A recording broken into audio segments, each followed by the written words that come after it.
بسم اللہ الرحمن الرحیم۔ السلام علیکم۔ آپ دیکھ رہے ہیں وحید اسلامک ٹی وی۔ قربانی کے جانور۔ قربانی کے جانور شرعاً مقرر ہیں۔ گائے، بیل، بھینس، بھینسا، اونٹ، اونٹنی، بکرا، بکری، بھیڑ، بھیڑا، دمبا، دمبی کی قربانی ہو سکتی ہے۔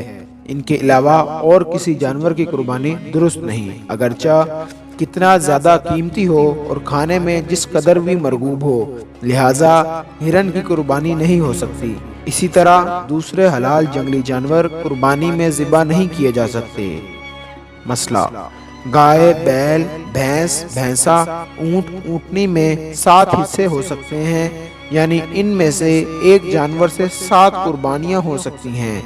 خواہ ایک ہی آدمی ایک گائے لے کر اپنے گھر کے آدمیوں کے وکیل بنانے سے ان کا وکیل بن کر 7 حصے تجویز کر کے ذبح کر دے، یا مختلف گھروں کے آدمی ایک ایک یا 2 حصے لے کر 7 پورے کر لیں، مگر شرط یہ ہے کہ جتنے شریک ہوں ہر ایک کی نیت قربانی کی ہو، یا کسی نے عقیقے کے لیے 1-2 حصے لے لیے ہوں، کیونکہ عقیقے میں بھی اللہ ہی کے لیے خون بہایا جاتا ہے، اسی لیے عقیقے کا حصہ قربانی کے جانور میں لیا جا سکتا ہے۔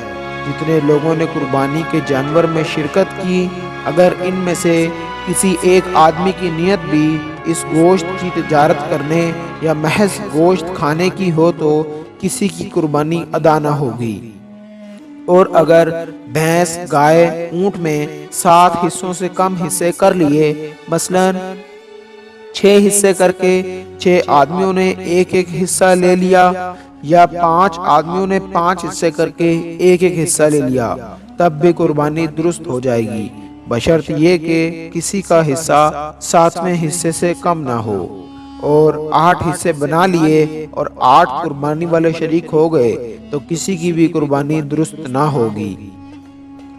مسئلہ: چھوٹے جانور یعنی بکرا، بکری وغیرہ میں شرکت نہیں ہو سکتی، ایک شخص کی جانب سے ایک ہی جانور ہو سکتا ہے۔ مسئلہ: گائے، بیل، بھینس، بھینسا کی کم از کم عمر 2 سال اور اونٹ اور اونٹنی کی عمر کم از کم 5 سال اور باقی جانوروں کی عمر کم از کم 1 سال ہونا ضروری ہے۔ ہاں، اگر بھیڑ یا دمبا سال بھر سے کم کا ہو لیکن موٹا تازہ اتنا ہو کہ سال والے جانوروں میں چھوڑ دیا جائے تو فرق محسوس نہ ہو تو اس کی قربانی بھی ہو سکتی ہے، بشرط یہ کہ 6 مہینے سے کم کا نہ ہو۔